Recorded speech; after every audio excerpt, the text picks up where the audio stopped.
aad iyo aad baan ugu faraxsanahay Mo Faarax in aad naga ogolaatay waraysigan.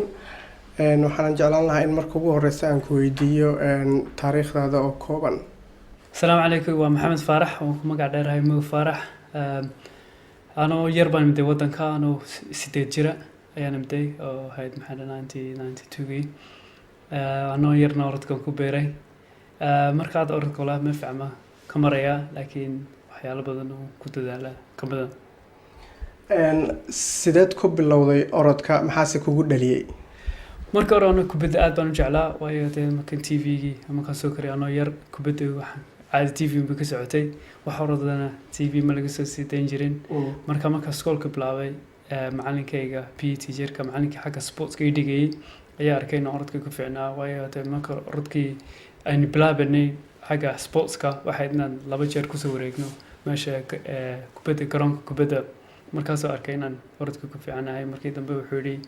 أنا كبرت محل كلاب أو نودوا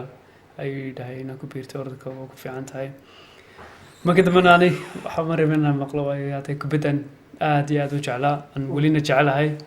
ما كده مرة وإحنا قطعين يجيب كلاب كي وماشي يجيب معلن كي حاجة كوتش كا ما كده من كبعد أساسا آيران بقصو بري لكن إن بدهم من قطعين محل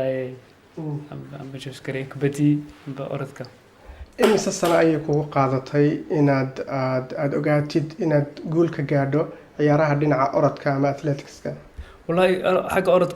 orodka dhaadheer wuxuu baahan yahay dhiiri badan iyo maxaa dhahay patient badan buu baahan yahay anoo hadda meel fiican ka jooga waxaan tabar soo qaadanay ilaa 10 sanadood dadka Soomaaliyeed ma arkaan uma maleynayna 10 sanadood ciyaarahan oo soo qaadanay training iyo competition badan marka waxa kamid ah maxaa dhahay orodka wanaad ayr aan training kaaga beerisid amba hal adotole waxaan ku soo beerisid marka anoo yar markay tabarka qaadanayay waxaan qaadanay labada waqti oo qolaata laba cisho weekii hadana markay siiro fiicnaade 3 cisho 4 cisho marka imikana shaqadeedu wuxuu ma noqdo orodka anoo hadda meel fiican ka joogo 3 waqti laga yaabaan mar inaan qaato wax soo kacsa صباحني ما كاسو كعدد أنا أحب قرعة قاعدين كوب شاهس كعبتد ساعة ببحثها وحسوت ساعة هلا على بيل 8 كيلومتر مكبدن أنا وأنا سنقطي قرعة بس قاعدين مسكير الصن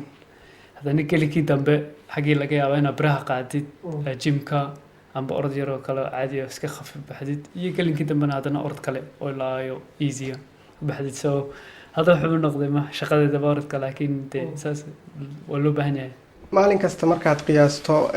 imise mitir aad leedahay waad orodaa ama training aad ku qaadataa? maalintii waxaan ordaa ilaa 30 kilomitir u dhow maalin baa laga yaabaa inaan ka badiyo 35 gaarsiiyo oo markaan isu geysid weekii wuxuu noqday 200 kilomitir ka badan intaan ordo waa gartay sidee ugu diyaar garoobaysaa ciyaaraha Olombikada sanadka 2012 ka furmi doona London? wallahi London Olympic dhacayo aad baan ugu faraxsanahay waayo waa magaaladan ku soo koray dad badan kale way imanayaan oo wadna taageerayaan haddana athlete-kii waxa looga baahan yahay dheeri badan iyo dadaal badan oo wax kasta marka ka eegtid training-kaagu ku focus garaysid marka hadda waxay noqotay maxaa inaan guuro Mareykanka waayo hadda sanadkii 2010kii 2010kii si fiican baa dhacay waxaan ka qaatay 2 medal oo gold ah oo aad ugu faraxsanahay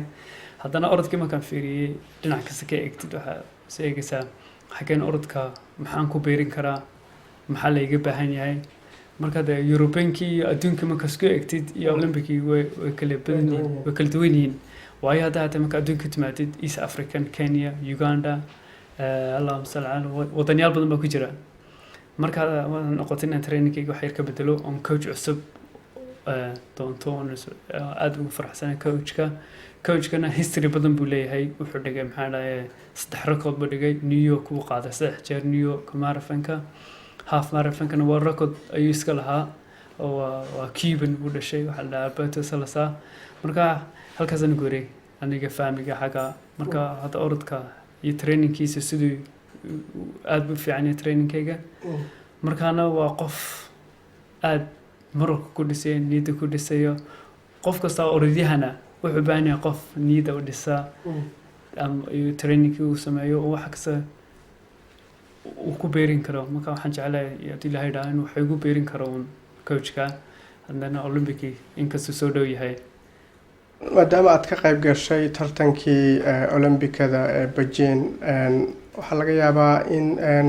qaaradan Yurub ama London marar fara badan aad ku guuleysatay tartamada dhinaca orodka ama 5 kun ha ahaadaan ama 10 kun ha ahaadaan ma isleedahay ciyaartooyda ama ciyaaryahanada ka imanaya bariga Afrika iyo meelaha kale ee dunida ah waad ka guuleysan doontaa ciyaaraha marka ay furmaan 2012 halkan? haddii ilaahay idhaa waan rabaa inaan ka guuleysto qof kasta orodyahanna dee wuxuu rabaa medalka ugu fiican inuu adduunka ama caalamka ka qaato oo waxaan train maalin kasta u sameeyo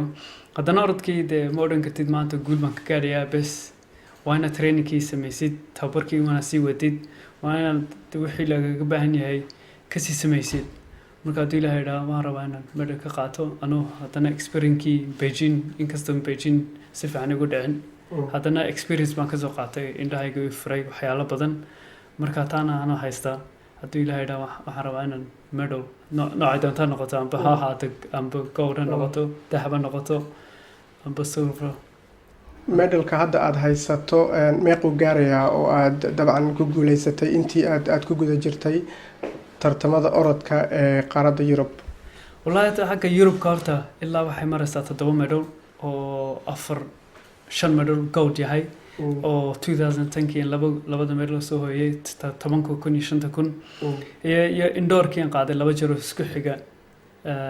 kale so 4 iyo xagga teamka cross country-gana mid ka qaaday so medalka hadda Europe medalka aad baan ugu faraxsanahay oo meel fiican baan ka joogaa laakiin haddana waxaan isku wadaa maanta haddii ilaahay idhaho inaan xagga world championshipka aan ugu dhawaado medal iyo Olympica anoo 2 jeer ka noqday ka 6aad aan marna ka 7aad noqday adduunka so saasaan isku wadaa. Mo Faarax maadaama aad Muqdisho ku dhalatay isla markaana aad Muqdisho ka timid sidaad la socoto ciyaaryahanno fara badan oo dhinaca orodka ah ayaa oo aad iyo aad maaragtay u diyaar garoobaya inay ciyaaraha Olympiga ka qayb galaan sideed u aragtaa dhalinyarada Soomaalida ee tababarada ku qaadanaya magaalada Muqdisho oo kale oo dagaalo ay ka socdaan si ay uga qayb galaan tartamada dhinaca ciyaaraha caalamka gaar ahaan kuwa Olympicada? wallahi horta marka hore dee waddankeennii inkastoo Soomaalina inkasta dee waan ka xumahay waayo jirta maanta laakiin dee qof quraata hagaajin kara waddanka ma jiro insha Allahna wuu hagaagi doonaa haddana markasta amba Olympic tagtid amba World Championship tagtid markaad aragtid waddankaagi dadka soo u ordayo calankaagi hooyo waddankaa ku dhalatay meesha wata aad baa ugu farxaysaa hadduu noqdo qofkii ka ugu dambeeya ama noqdo amba kugu horeeyo noqdoba waddankaagi kasoo qaybgalay waddanyaasha waaweyn ee adduunka kasoo wada qaybgala si fiican ugu farxsanahay anoo markii ugu horeysay aan aad farax weyn ka qaatay markaan Cabdi Bile arkay aan joognay maxaa lahaye halkan Axmed Sani iyo Duraan aan Beijing isla joognay aan si fiican ugu farxanay inagoo wala meel joognay Cabdi Bile jaamac ka raaceen inteena dhan hadana yar kale Mustafa la dhaho Maxamed oo orda Sweden iyo maxaa Cabdiraxmaan oo Mareykanka orda hadana inteena dhan markaan isku nimid Soomaali baan hayn si fiican baan ugu farxanay laakiin hadana waa waddankaaga waan markasta waan ku fikiraa soo waddankaaga maxaa ku beerin kartaa waddankaaga hooyo waa dadkaagii oo dhashay marka dhalinyarada waa inaan dee soo caawin karnin u qabanaa oo haddaynu nahay Soomaali xagga sportska waxaanu samayn karnaa u samaynaa inkastoo xaaladdu xun tahay haddana dee maanta inakuma wax u qaban karnaa marka hadda si fiican baan haddii la haynaa wax isku hoynaa markaana ugu taagano. waa gartay ma jiraan dhalinyaro Soomaaliyeed oo ku weydiisatay inaad caawiso oo kale oo dabcan iyaga la fahantooda jecel inay guule ka gaaraan dhinaca orodka? yarkii Beijing oo Cabdiraxmaan ay weydiistay walaal anoo hadda meel waddan Yurub joogo Yurubna iyo Afrikana isku mid maaha aad iyo aad xaaladda Afrika og tahay haddana waxa ku caawin karto ka caawitid hadday noqoto waxaan siiyey maxaan dhahday ilaada spice-keygii iyo waxaan dharo hayay wax dhar saamaasi qaadan ayaan siiyey markaa dee qofkii waana caawisid yarkaas ma caawiyay laakiin hadda Soomaali badanna orodkay kusoo biiraysaa xagga hadday ahaato Yurubka Afrika noqoto marka de orodkana inaku waynu dhalnaa malaynayaa waayo haddaad isku egtid Soomaali meesha ku taala Ethiopia iyo Kenya waan isku dhownahay marka orodka dhaadheer waxaan malaynayaa inaan hiti u leenahay u dhalnayba marka ma isleedahay dhalinyarada Soomaalida kuwa isbidaya inay dhinaca orodka ku fiicnaan karaan waa muhiim inay go'aan qaataan oo ay u diyaar garoobaan sidii maaragtay dhinaca orodka ay guulo uga gaari lahaayeen hawanad isku xagaysid maxaan dhahay orodkayga qofka ku fiicnaan kara ma ogtahay talentkiina waa loo dhashay waa u leekaan kartaa laakiin orodkii haddaad wixii lagaaga baahan u qaban weydid maanta heer ma gaadhi kartid aniga waxaan maanta heer kusoo gaadhay alxamdulilah anoo ilaahay 6 laxadkayga siiyey haddana dadaal badan markaan waxaan oran lahaa dhalinyarada xagga maanta dee dadaal unbaa looga baahan yahay wixii ku dadaashid heerkan ka gaadhay laga yaabaa inaa heerka si fiicanba ka gaadhid marka wax kasta waa looga baahan yahay dadaal in dadkeenana inaan dhalinyarada indhaha u furno kala role model noqdo aniga waxay ahaa Cabdi Bilaa role model jaamac Karaacin oo coachkiisa ahaa so marka qofkii qoradyahan qof waan u eegtaa